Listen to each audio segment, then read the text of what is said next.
దానికి వీలు లేదు. ఇప్పుడు దయచేసి విమర్శనారామం గురించి గౌరీశంకర్ గారు క్లుప్త సుందరంగా మాట్లాడతారు. సభా సరస్వతికి నమస్కారం. అక్షర తపస్వి గురుతుల్యులు ఆచార్య ఎస్వి రామారావు గారి 85వ జన్మదినోత్సవ సందర్భంగా ముందుగా వారికి పాదాభివందనం చేస్తూ 85 ఏళ్ళు ఇందాకే అధ్యక్షుల వారు అన్నారు, వారు 100 ఏళ్ళు జీవించాలి, మనమంతా కూడా మళ్ళీ ఆ పండగను జరుపుకోవాలన్నారు.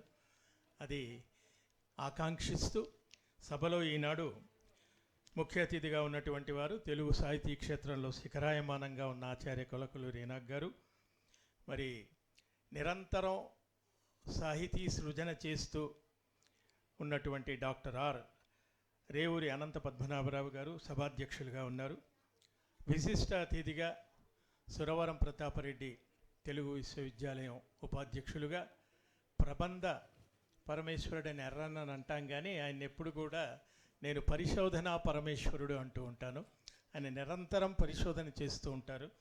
అటువంటి మిత్రులు వెల్దండ నిత్యానందరావు గారికి, ఆత్మీయ అతిథులు నీల్కమల్ పబ్లికేషన్ డైరెక్టర్ శ్రీ సురేష్ చంద్ర గారికి, మరి మరొక ఆత్మీయ అతిథులు వేదికపై ఉన్నారు. ఉస్మానియా విశ్వవిద్యాలయం తెలుగు శాఖ అధ్యక్షులు సహృదయులు ఆచార్య సాగి కమలాకర శర్మ గారు, ఇంతకుముందే ఈనాడు ఆవిష్కృతమైనటువంటి 2 గ్రంథాలలో మొదటి గ్రంథం శతజయంతి సాహితీమూర్తులన్న గ్రంథాన్ని పరిచయం చేసినటువంటి వారు, ఇవాళ యువతరంలో పద్య కవిత్వాన్ని చాలా పదునుగా రాస్తూ ముందుకెళ్తున్నటువంటి డాక్టర్ ఆచార్య ఫణీంద్ర గారు. సభలో ఉన్న మీ అందరికీ నమస్కారం. అధ్యక్షుల వారు సమయం నిర్దేశించారు. మరి ఆచార్య ఎస్వి రామారావు గారికి నేను డైరెక్టు శిష్యుణ్ణి కాదు, కానీ వారు మాత్రం నాకు గురుతుల్యులు. నేను ఎంఏ చదివే రోజులప్పటి నుండి కూడా వారు గురువుగా నేను ఎరుగుదును. నన్ను చాలా అత్యంత ఆత్మీయంగా వారు హక్కున చేర్చుకొని ప్రేమను పంచిపెట్టేటువంటి ఒక గొప్ప సహృదయ సంస్కారమూర్తి ఆచార్య ఎస్వి రామారావు గారు. మనందరికీ ఎస్వి రామారావు గారు పరిచయం ఉన్నటువంటి వారి పూర్తి పేరు సూగూరి వెంకట రామారావు గారు. బహుశా మీలో చాలామందికే తెలిసి ఉంటుంది. ఆచార్య ఎస్వి రామారావు గారు అనగానే సాహితీ విద్యార్థులకు విమర్శనే గుర్తుకొస్తుంది. కొన్ని అంశాలు కొందరు పరిశోధన చేయటం వల్ల ఆ పేర్లో ఆ అంశం అనగానే వాళ్ళు గుర్తొస్తారు. వ్యాసం అనగానే మేము చదువుకునే దశలో వ్యాసం అనగానే మాకు కొలకలూరి ఈనాగ్ గారు వారు పిహెచ్డి వ్యాస పరిణామం మీదే చేశారు. అలాగే విమర్శ అనగానే ఎస్వి రామ ఆ తరంలో వాళ్ళు వాళ్ళ అదృష్టవంతులు ఏమిటంటే ఆ అంశాలు వాళ్ళకు దొరికాయి. అలాగే కథ అనగానే పోరంకి దక్షిణామూర్తి, యక్షగానం అనగానే ఎస్వి జోగారావు గారు, ఇలా కొన్ని ప్రక్రియలు అనగానే ఈ మూర్తులు, ఈ పరిశోధన పండితులు మనకు గుర్తొస్తారు. ఆ తర్వాత తరం వీళ్ళు చేసిన దానిలో నుంచి మళ్ళీ శీర్షికల్ని ఎన్నుకొని చేశారే, కానీ అది ఒక గొప్ప అదృష్టం. కాబట్టి ఇవాళ మామూలుగా నాకు ఇచ్చినటువంటి విమర్శనారామం మొదటి గ్రంథం ఆచార్య ఎస్వి రామారావు గారు రచించినటువంటి గ్రంథాన్ని ఇంతవరకు పరిచయం చేయగా మనం విన్నాం. ఇప్పుడు విమర్శనారామం అనేటువంటి ఈ గ్రంథం ఎస్వి రామారావు గారి సాహిత్యం పైన వచ్చినటువంటి విమర్శనాత్మకమైన వ్యాసాల సంకలనం. దీనికి సంపాదకులుగా ఆచార్య సాగి కమలాకర శర్మ గారు వ్యవహరించారు. మరి ఈ గ్రంథానికి ముందు అసలు తెలుగులో కవిత్వం కంటే విమర్శ చాలా తక్కువగా ఉంది అనే ఒక విమర్శ ఉంది మనకి. నారాయణ రెడ్డి గారు అన్నారు, కప్పి చెప్పేది కవిత్వము, విప్పి చెప్పేది విమర్శ అని చెప్పి అన్నారు. కానీ నిజానికి కవిత్వం యొక్క ఆత్మను ఆవిష్కరించేది విమర్శ. అటువంటి విమర్శ తెలుగులో చాలా తక్కువగా ఉందని మరి విమర్శకులంతా కూడా అభిప్రాయపడుతున్నటువంటి తరుణంలో ఆనాటి తొలి దశలో మొట్టమొదట విగ్రహ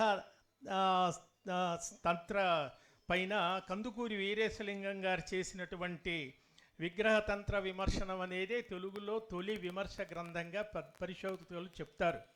ఆ తర్వాత కాశీపట్ల బ్రహ్మయ్య, వేటూరి వేటూరి ప్రభాకర శాస్త్రి, వేదం వెంగి వీళ్ళంతా కూడా తొలితరం చేశారు. ఆ తరం తర్వాత మళ్ళీ విమర్శ పెద్దగా ముందుకెళ్ళినట్టుగా లేదు. ఆ తరువాత ఈ తరంలో ఈ తరానికి ఒక కరదీపికగా, ఒక దీపస్తంభంగా విమర్శ పైన తొలుత సాధికారంగా సప్రమాణంగా పరిశోధన చేసినటువంటి వారు ఆచార్య ఎస్వి రామారావు గారు. కాబట్టి వాళ్ళ సాహిత్య విద్యార్థులకందరికీ కూడా విమర్శన గ్రంథం సాకల్యంగా చూడాలి అంటే వారి గ్రంథాన్ని మనమే చూడవలసి ఉంటుంది. వారు చేసిన పరిశోధనలో ప్రత్యేకమైన అంశం ఏమిటంటే ఈ విమర్శ అనేది పాశ్చాత్య సాహిత్య ప్రభావం చేత వచ్చిందనుకున్నప్పుడు వారి పరిశోధనలో భారతీయ లాక్షణికులు చెప్పినటువంటి సిద్ధాంతాలను, ఇటు పాశ్చాత్య విమర్శకులు చెప్పినటువంటి సిద్ధాంతాలను రెండింటిని కూడా సమన్వయం చేసుకుని తొలితరం నాటి విమర్శకుల స్ఫూర్తితో వారు విమర్శలు, తెలుగు విమర్శ, తెలుగులో విమర్శ, అవతరణ వికాసాలు అంశం చేశారు. నారాయణ రెడ్డి గారి దగ్గర మొట్టమొదటి పిహెచ్డి చేసినటువంటి వారు ఎస్వి రామారావు గారు. ఇందాక ఎవరో అన్నారు కడగొట్టు మీరు చేశారు అని అన్నారు. కాబట్టి నారాయణ రెడ్డి గారి దగ్గర తొలిసారిగా చేసినటువంటి ఒక క్రెడిట్ కూడా రామారావు గారి అకౌంట్లో పడింది. అటువంటి రామారావు గారు చాలా గొప్ప సహృదయులు. ఇంకా చాలా విషయాలు ఉన్నాయి కానీ సమయం నిర్దేశించారు కాబట్టి ఈ విమర్శనారామం గురించి 2 మాటలు చెప్పి నేను ముగిస్తాను. ఇందులో మొత్తం 42 మంది వ్యాసాలు రాశారు. వ్యాసాలు అంటే అందులో రాసినటువంటి వాళ్ళు రామారావు గారితో కలిసి పనిచేసినటువంటి తెలుగు శాఖకు సంబంధించినటువంటి ఆచార్యులు ఉన్నారు, తర్వాత వారి శిష్యులు ఉన్నారు, వారి సమకాలికులు ఉన్నారు, వారి మిత్రులు ఉన్నారు, ఇతర సాహితీమూర్తులు ఉన్నారు. ఇలా రకరకాల మంది అందరూ కూడా వారు రచించినటువంటి రచనల యొక్క సమాహారమే ఈ విమర్శనారామం. ఇందులో ప్రత్యేకంగా చెప్పుకోదగింది ఏమిటంటే మొట్టమొదట రాసినటువంటి వాళ్ళు అభినందన పూర్వకంగా 1 పుట 2 పుటలు వారిని అభినందిస్తూ రాసినటువంటి రచనలు ఉన్నాయి. ఇంకొంచెం ముందుకు వెళ్తే వారు 35 రచనలు చేశారు. దాదాపు 35 గ్రంథాలు చేస్తే కొన్ని గ్రంథాల మీద కొంతమంది రచయితలు పరిశోధనాత్మకమైనటువంటి విమర్శనాత్మకమైనటువంటి రచనలు ఇందులో ఉన్నాయి. ఆ తరువాత ప్రత్యేకంగా చెప్పుకోవలసింది ఏమిటంటే రామారావు గారు విమర్శకునిగానే లబ్ధ ప్రతిష్ఠులు, కానీ ఆయన కవిత్వము రాశారు, కథలు రాశారు అనేటువంటి విషయం కూడా దీని కొన్ని వ్యాసాలు చదివితే తెలుస్తుంది. ఎం దేవేంద్ర గారు వారి కథలపైన, వారి కవితలపైన కూడా ఇందులో వ్యాసాలు ఉన్నాయి. దాన్ని బట్టి మనం రామారావు గారు కేవలం ఒక పండిత పరిశోధకుడు, విమర్శకుడే కాకుండా ఒక సృజనాత్మక రచయితగా కూడా మనకు దీని ద్వారా పరిచయం అవుతుంది. అలాగే మరొకటికి కాస్త విశేషం ఏమిటంటే మేఘస్రవంతి అనే ఒక రచయితలో రాసిన వ్యాసం తెలంగాణ సినిమా బంగారు కాంతులు అనేటువంటి ఒక పుస్తకం కూడా, దాని మీద కూడా వీరు రాశారు. అంటే వారి జీవితాన్ని చూసినట్లయితే వారు 15 ఏళ్ల వయసులో విద్యార్థి దశలో ఉన్నప్పుడట చాలా విపరీతంగా తెలుగు సినిమాలు చూసేవారట. కాబట్టి ఒక సీరియస్ సబ్జెక్ట్స్ వ్యాసాల మధ్యలో అక్కడక్కడ ఇలాంటి వ్యాసాలు ఉండటం కూడా రామారావు గారిలో ఉన్నటువంటి బహుముఖీనమైనటువంటి ఆ కోణాన్ని మనకు ఆవిష్కరించి చూపుతుంది.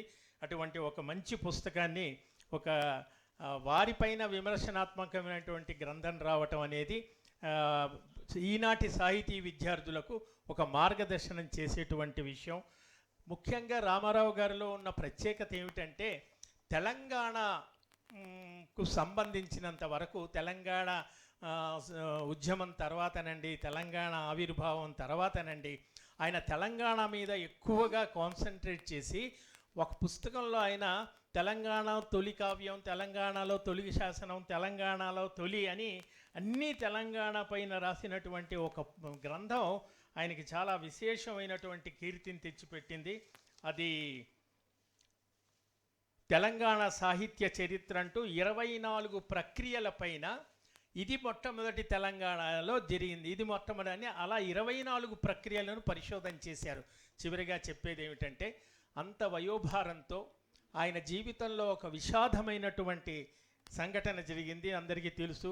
ఆ సంఘటనను కూడా జీర్ణించుకొని వయోభారంతో మరి అనారోగ్యంతో ఇటువంటి పరిస్థితుల్లో ఇంకా ఆయన సాహిత్యం పట్ల తపన చెందుతూ తహతహలాడుతూ నిత్య సాహిత్య చైతన్యంతో ఉన్నటువంటి ఆ మహానుభావునికి పాదాభివందనం చేస్తూ ధన్యవాదాలు. థ్యాంక్ యూ గౌరీశంకర్ గారు.